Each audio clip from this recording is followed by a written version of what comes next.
ფუფუნების საგნების და მაღალი მოდის ფრანგულმა ბრენდმა Hermesმა კვარტალური და წლიური ფინანსური შედეგები გაასაჯაროვა, რაც მაღალი მოდის ბაზრის შენელების ფონზე ინვესტორებისთვის დადებითი სიგნალი აღმოჩნდა.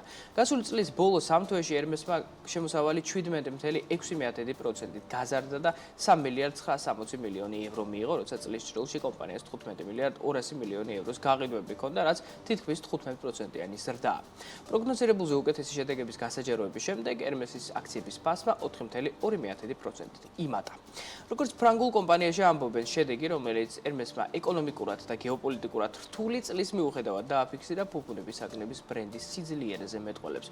Hermesის ჯამური შემოსავლის თითქმის ნახევარი ტყავის პროდუქტებზე და საცხენოსნო აღჭურვილობაზე მოდის, სადაც ბირკინის და კელის ჩანთებს ხვდებით, რომელთაც მომხმარებლები ხშირად საინვესტიციო ყიდულობენ.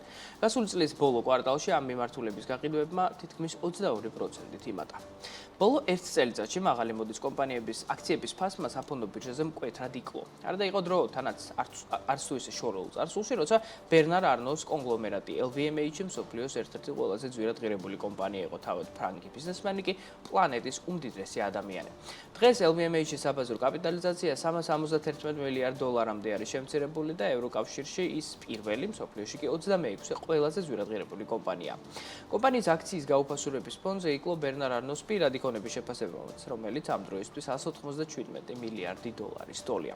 თუმცა სანამ ავხსნით თუ რა განაპირობებს მაღალი მოდის ბრენდების დაღმასვლას, პირველ რიგში საფონდო ბირჟაზე დალისტული კომპანიების აქციის ფასის დინამიკას გადავხედოთ.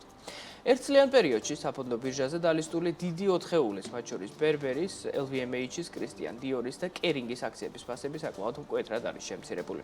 ყველაზე მეტად კერძოდ 33%-ით ზემოხსენებული Kering-ის ფასმა იკლო, ხოლო Christian Dior-ის აქციების ფასი 15%-ით შემცირდა. შედარებით მცირე, კერძოდ 11%-იანი კლება შეინიშნება ბერნარ არნოს LVMH-ში, როცა Burberry-ის აქციები 7%-ითაა გაუფასურებული. გაცილებით მკვეთრია ის კლება, რომელიც კომპანიებმა ბოლო წლებში არსებული პიკური მაჩვენებლების შემდეგ დააფიქსირეს, მაგრამ 6-თვიან და 1-თვიან პერიოდებში კომპანიების პოზიციები მკვეთრად გაუმჯობესდა. მაღალი მოდის ბრენდების დაღმასვლა გლობალურად არსებულ ეკონომიკურ მდგომარეობასთანაა დაკავშირებული.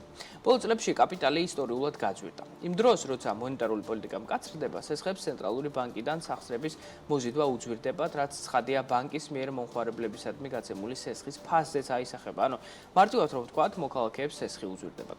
ამ დროს რაციონალური მომხმარებელი ნაკლებ ფულს ხარჯავს და პირველადი მოხმარების საქონელზე კონცენტრირდება, ხოლო ბირკინის ჩანთა, Dior-ის სუნამო ან Burberry-ის შარფი ამ ჩამონათვალში ნამდვილად ვერ ხვდება. თუმცა ზოგადი ეკონომიკური ფონის გარდა ძვირადღირებული ბრენდების საქმიანობაზე გავლენას ის ფაქტორებიც ახდენს, რომლებიც უშუალოდ ამ ინდუსტრიისთვის არის დამახასიათებელი. ეს სფერო ძალიან კონკურენტულია, რაც კომპანიების მხრიდან დიდ მარკეტინგულ დანახარჯებს მოითხოვს.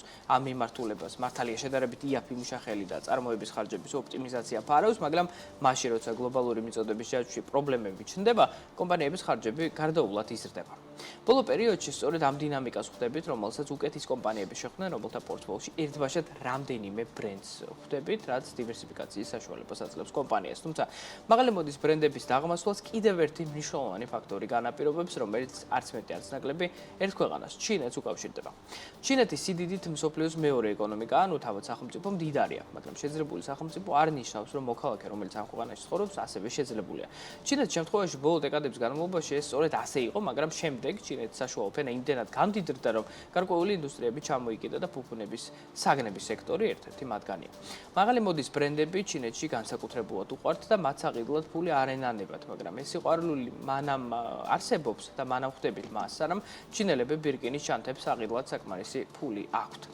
გამგაცრებული მონეტარული პოლიტიკის პირობებში ფული ისედაც ზვირდება, რასაც თან ქვეყანაში გაღვივებული უძრავი ქონების კრიზისი ემატება. საბოლოო ჯამში მდიდარი ჩინელების ფულის დიდი ნაწილი სხვა მიმართულებით იხარჯება, რაც მაღალი მოდის ბრენდების შემოსავალზე და შესაბამისად აქციების ფასებზე უარყოფითად აისახება. ბრენდების სამმავლო პროგნოზებს უდაუჯერებთ, ამ ტენდენციის შემოტრიალება ჯერჯერობით ნავარაუდები არ არის.